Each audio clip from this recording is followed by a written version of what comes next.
Ajde da zaronimo u jedan, pa zaista ključan trenutak srpske istorije. Pitanje je prosto.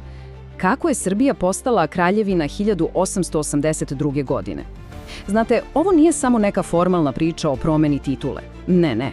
Ovo je priča o velikoj ambiciji, o diplomatiji, o igrama moći i o ogromnim promenama koje su tada potresale čitav Balkan. I sve se u suštini vrti oko jednog jedinog datuma. 6. mart 1882. godine. Zapamtite taj dan. To je dan kada se pozicija Srbije na evropskoj mapi promenila zauvek. Upravo tako. Tog dana je Kneževina Srbija i zvanično postala Kraljevina Srbija. Zvuči kao ogroman korak, zar ne? I jeste bio. Ali, iako proglašenje zvuči tako jednostavno, put do te krune je bio sve, ali sve samo nejednostavan. I baš to je suština ove naše priče. Pitanje nije samo šta se desilo, već kako. I, što je možda još bitnije, zašto se to desilo. Jer, budimo realni, ovo nije bila neka odluka doneta preko noći. Naprotiv, bio je to vrhunac jednog, prilično dugog i komplikovanog procesa. Da bismo stvarno shvatili značaj tog 6. marta, moramo malo da premotamo film, moramo da se vratimo unazad. Jer put do krune, znate, to nije bio sprint. To je bio pravi maraton. Maraton popločan decenijama borbe za slobodu i samostalnost. Dakle, pre kraljevine imali smo Kneževinu Srbiju. Ali šta to uopšte znači? Pa najprostije rečeno, bila je to autonomna država, ali formalno na papiru i dalje pod vlašću Osmanskog carstva. Ipak, tokom celog 19. veka, taj suverenitet, ta nezavisnost je polako, ali sigurno rasla. Korak po korak. Naravno, taj rast suvereniteta nije pao s neba. Nije to bio nikakav poklon. Bio je to rezultat teške borbe koja je, malo je reći, definisala čitav jedan vek. Ajde da pogledamo te ključne momente. I ovdje vidimo jednu jasnu putanju, zar ne? Početak 19. veka. Prvi i drugi srpski ustanak postavljaju temelje autonomije. Onda, do sredine veka, Kneževina već ima sopstvenu upravu, sudstvo, vojsku. To su već ozbiljni elementi državnosti. I onda, dolazi taj ključni trenutak. 1878. godina. Berlinski kongres. Srbija konačno dobija međunarodno priznanje pune nezavisnosti.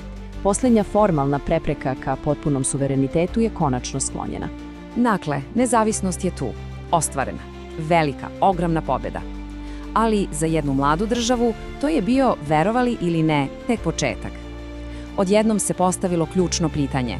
Dobro, i šta sad? Šta dalje? Kako da se učvrsti mesto u toj komplikovanoj evropskoj areni? Tu konačno dolazimo do samog srca priče. Zašto je taj status kraljevine bio toliko važan? Jer opet nije se radilo samo o lepšoj tituli, a ne. Postojali su vrlo konkretni i, da kažemo, strateški razlozi za to. Da vidimo ovo poređenje. Kneževina protiv kraljevine. U to vreme, u politici 19. veka stvari su bile prilično jasne. Ako ste kneževina, to je značilo, niži diplomatski prestiž. Gledali su vas kao nekog sa slabim statusom. S druge strane, titula kraljevine, to je već bila druga priča. To je nosilo mnogo veću simboličku i diplomatsku težinu. To je značilo da ste ravnopravni sa ostalima, sa susedima recimo, kao što je Rumunija, koja je baš tada kretala istim tim putem. A pokretača je bilo, nekoliko.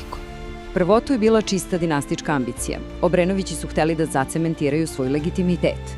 Drugo, spoljna politika. Išlo se na strateško vezivanje za moćnu Austro-Ugarsku. Naravno, bio je tu i taj regionalni pritisak. Niko nije hteo da kaska za komšijama, jel tako? I na kraju, ali ne i najmanje važno, novac. Status kraljevine je jačao međunarodni kreditni ugled, a to je bilo apsolutno ključno za svaku dalju modernizaciju. I ko je bio u centru svih tih dešavanja? Jedan čovek, ambiciozni knez, a uskoro i prvi novovekovni kralj Milan Obrenović. Slobodno možemo reći da je on bio glavni arhitekta čitavog ovog projekta. Njegova uloga je bila, apsolutno centralna. On je bio taj koji je vukao konce, koji je pregovarao i koji je na kraju sproveo celu ideju u delo. On je shvatao da je to ključno. I to ne samo za budućnost njegove dinastije, već i za budućnost cele države. Evo i kako se to tačno odigralo, korak po korak. Prvo idemo u 1881. godinu. Potpisuje se ta čuvena i prilično kontroverzna tajna konvencija sa Austro-Ugarskom. Da, Srbija se tu odrekla jednog dela spoljnopolitičke samostalnosti, ali je za uzvrat dobila ono što je Milanu trebalo, podršku moćnog Beča. To je bio korak 2, konkretna politička podrška. Onda korak 3, 6. mart 1882. Narodna skupština ekspresno usvaja zakon. I konačno korak 4, knez Milan Obrenović postaje kralj Milan I. Ali uvek postoji neko ali, zar ne? Ta nova sjajna kruna nije automatski rešila stare, duboko ukorenjene probleme. Promena statusa na međunarodnoj sceni je bila jedna stvar, a unutrašnja realnost države, to je bilo nešto sasvim drugo. Srbija je u to vreme bila, blago rečeno, duboko politički podeljena. Pogledajmo samo ovu podelu. Imamo naprednjake, oni su bili pro-austro-ugarski nastrojeni, hteli su brzu modernizaciju po zapadnom modelu. Onda radikali, oni su više gledali ka Rusiji, bili su oprezniji i fokusirani na selo. I tu su bili i konzervativci koji su nekako pokušavali da balansiraju i sačuvaju tradicionalne vrednosti. Proglašenje kraljevine to uopšte nije ujedinilo ove struje. Naprotiv, politički sukobi su se samo nastavili, možda čak i žešće. I ne smemo zaboraviti onu najvažniju fundamentalnu stvar. Srbija je u svojoj suštini bila agrarna zemlja, siromašna seljačka zemlja.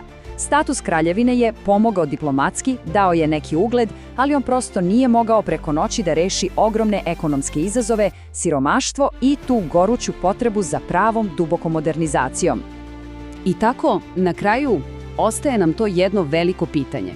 Da li je proglašenje kraljevine 1882. godine bilo samo jedna simbolična pobeda, neka vrsta finala, završetak jednog veka teške borbe, ili u stvari to bio samo početak potpuno novog niza izazova, unutrašnjih podela, složenih spoljnopolitičkih igara koje će obeležiti sve naredne decenije? Odgovor, kao i uvek kad je istorija u pitanju, naravno nije nimalo jednostavan.